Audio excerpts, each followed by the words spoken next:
फैलाने का संकल्प लिया है। अगर जहां वो पुकारेगा मैं हरिंद्रानंद उसका साथ दूंगा। दीदी जहां आवाज लगाती हैं कि हे शिव आप मेरे गुरु हैं, मुझ पे दया करिए, आसमान से भी साहब उड़ के आते हैं और दया करते हैं और अपना चमत्कार दिखाते हैं। दीदी एक बार अभी हम लोग गए थे समुद्र के किनारे और मैं रांची से देखा बीच समुद्र में एक घटना घट गया और उसी बीच में मैं साहब को आवाज लगाया कि साहब आप थोड़ी सी दया करिए, मदद कीजिए, हम बहुत मझधार में फंस गए हैं, ना इधर जाने का स्थिति है ना उधर जाने का है, बहुत स्थिति गड़बड़ हो गया है। साहब आसमान से दीदी उड़ के आ गए रांची से, और जब आसमान से उड़ के आए तो एक मेरे गुरु बहन बीच में बैठी हैं, एक काबिज जिन इनके ऊपर रहता था और वो जिन इतना तबाह कर दिया था कि लग रहा था कि इनको समुद्र से कूदा देगा। लेकिन दीदी साहब आसमान से आए और जूता निकाल कर तड़ा तड़ा जूता से मारने लगे वो जिन को, और जिन चिल्लाने लगा बाप बाप बचाइए बचाइए बचाइए, हे हरिंद्रानंद हमको माफ कर दीजिए, आपकी शिष्या को हमने तबाह किया है, तंग किया है, इसके जीवन को भंग किया है, आप थोड़ा सा राहत कीजिए, मदद कीजिए। हरिंद्रानंद का जूता उस जिन पर गिर रहा था और कोई उस जिन को बचाने वाला नहीं था। दौड़ते दौड़ते रोमा दीदी अभी डेहरी के और माया दीदी हैं, आगे आगे जिन भाग रहा है और बचने के लिए हरिंद्रानंद से कोई रास्ता, दुनिया का कोई देवता लोग भी उसको नहीं बचा रहे थे। मैंने क्या देखा, मस्जिद था दीदी समुद्र के किनारे, और उस समुद्र के मस्जिद में जाकर वह जिन घुस गया। हरिंद्रानंद साहब उस जिन को पकड़ लिए और कहे कि दुनिया का कोई ताकत तुमको नहीं बचा सकता है, कोई काल है तो मैं हरिंद्रानंद महाकाल हूँ, और वहाँ प्रमाण कर दिए। वहाँ जिन को भागना पड़ा दीदी, और जिन ने शरण हरिंद्रानंद के चरणों पर गिरा कि माफ कर दीजिए हरिंद्रानंद, सचमुच में मैं शिव के चेला के साथ कभी टक्कर नहीं लूंगा और शिव के चेला को कभी तंग नहीं करूंगा। आज पूरी दुनिया में, पूरे जगत में शिव की बात हो रही है, हम लोग का औकात है शिव चर्चा करने के लिए। आज देखिए हम लोग के बीच में गजेंद्र भैया है मधुबनी से, बहुत गुरु बहन गांव गांव से लोग आई हैं। क्यों आई हैं? महादेव का पैगाम, जब तक जिएंगे हरिंद्रानंद के लिए जिएंगे, जब तक जिएंगे दीदी नीलम माँ के लिए जिएंगे। आज देखिए हम लोग के बीच में पटना के सरिता दीदी आई हैं। जरा विचार करिए, पति के गुजरे हुए मात्र 13वां दिन हुआ और परसों दिन उनका काम किया था, और मैं ऐसे गुरु बहन को नमन करता हूँ जिन्होंने पति शरीर छोड़ दिए और महादेव और मेरे साहब का झंडा को झुकने नहीं दिया।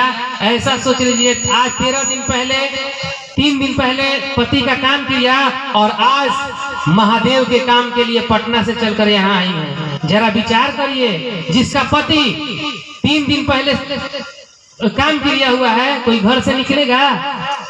दीदी जरा विचार करिए, जब महादेव के लिए चलिएगा, महादेव के लिए सोचिएगा। साहब बोले थे कि धरती और आसमान के लोग भी मदद करेंगे। शिव के लिए आंसू गिर जाएगा तो धरती आसमान फट सकता है दीदी, धरती अपना जगह छोड़ सकता है। जब शिव के लिए चलिएगा तब हम यही कहेंगे कि आज इस धरती पर यह सोचिए कि इनसे मुलाकात हमको पटना जाने के क्रम में हुआ। लवली दीदी के डेरा पे हम जा रहे थे और ये जहानाबाद ट्रेन में बैठी थी। हम बोले कि दीदी आप पूरा ये द्वारकाधीश के प्रेम में मग्न थी।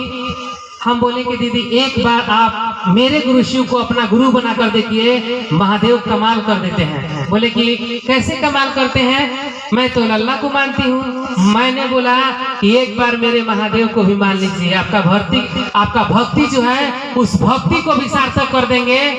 जिनका नाम है देवों के देव महादेव, जिनका नाम है गुरुओं के गुरु महागुरु, जो दानी नहीं है वो दानियों में महादानी है। दीदी आज जब इनका नाम का घोषणा हुआ, बोली कि मैं वो लवली दीदी से मैं भी चलूंगी। कैसी वो मैया है कि हम भी सोच रहे हैं कि उनका चरणों का दर्शन करें, कि जो आप लोग से मिलकर हम दीदी के पास चलेंगे। कहीं चलिए और स्वयं लवली दीदी पटना में इनका घोषणा की। और उसी वक्त से दीदी जब ये बात होती है शिव गुरु के बारे में तो कहती है कि द्वारिका जब भी मैं कृष्ण भगवान को यहाँ पे लल्ला को बुलाऊंगी आप जन्माष्टमी के 1-2 दिन के बाद रखिए, लेकिन यहाँ पे मेरे गांव को जगाने के लिए साल में एक बार महादेव का चर्चा यहाँ रखिए कि मेरे पूरे गांव के लोग जाने कि सचमुच में शिव गुरु का महिमा, शिव गुरु का दया अपरंपार है। और आज दीदी हम लोग आए हैं तो बुलाने वाला कोई है आसमान से जिनका नाम है हरिंद्रानंद, जो चलाने वाले हैं स्वयं देवादिदेव महादेव हैं, जो शिव के राजमार्ग पर चलेगा, सचमुच में जो शिव के लिए चलेगा साहब उसको पकड़ के चलाते हैं। दीदी आज हम लोग आए हैं, आप लोग भी आई हैं, आसमान से कोई चला रहा है तब हम लोग आए हैं। प्रेम बेचैन हो जा रहे हैं हम लोग कि कब जाकर अपने गुरु शिव का पैगाम सुने, लोगों को बताएं कि शिव गुरु हैं। साहब वही बोले कि धरती पर रहें लेकिन थोड़ा शिव के लिए हम लोग जीना सीखें। बाल बच्चा भी रमेश सर बोले ना कि ये सोना धरती खजाना सब कुछ छूट जाएगा, लेकिन जब भी जाएगा ये आवाजें जो जा रही है ना अंत में यही आवाज जाएगा।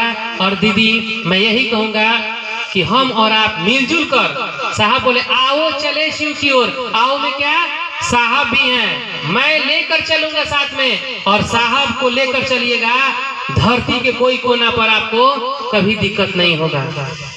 दीदी नीलम माँ कही थी कि जहाँ शिव के चर्चा में शिव के लिए चलिएगा, जहाँ मदद के लिए बुलाइएगा, मैं वही छत्र छाया बन के आ जाऊंगी। कब? जब शिव के लिए निस्वार्थ भाव से शिव के लिए चलिएगा तब।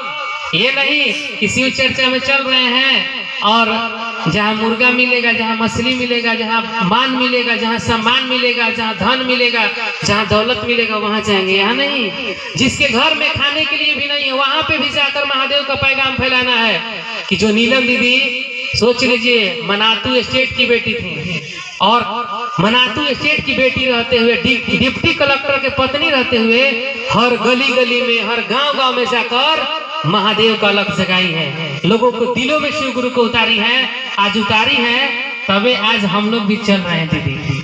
तो हम लोग भी दीदी नीलम माँ का जो सपना था, जो साहब का जो सपना था, हम सब एक होंगे और एक होकर महादेव का पैगाम जर्रे जर्रे तक फैलाने का काम करेंगे, जगत के कोने कोने तक फैलाने का काम करेंगे।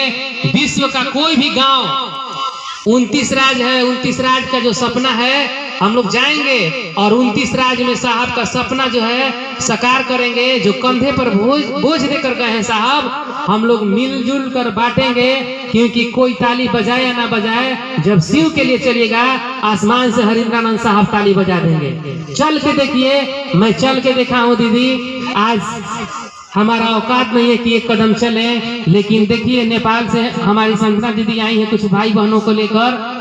एक मुलाकात हुआ, 20 समुद्र के दमन में मुलाकात हुआ था। 12 बजे रात में एक आधार कार्ड के चलते वो बोल रहा था होटल वाला कि नहीं रहने देंगे, ये 12 बजे रात में चली आई। कहे कि नहीं, आपके होटल में हम लोग रह नहीं सकते हैं, एक आधार कार्ड के चलते आप लोग शिव परिवार के बोलने के नहीं रहने देंगे। मैं अपने डेरा पर ले जाऊंगी और मैं अपने गुरु भाई गुरु बहनों की सेवा करूंगी। दीदी माँ काली स्वयं, माँ भगवती स्वयं आई और हम लोग को लेके गई और अपना गोद में बैठा कर खाना खिलाई। 3 लीटर का कुकर और 33 आदमी खाना खाए थे, ये माँ काली स्वयं खिलाई थी।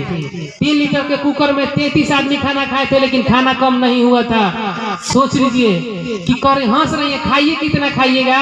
स्वयं हरिंद्रानंद और नीलम दीदी अपने हाथ से खिला रहे हैं, क्योंकि 20 समुद्र में पैगाम लाने वाले स्वयं साहब भी आप लोग के साथ आए हैं।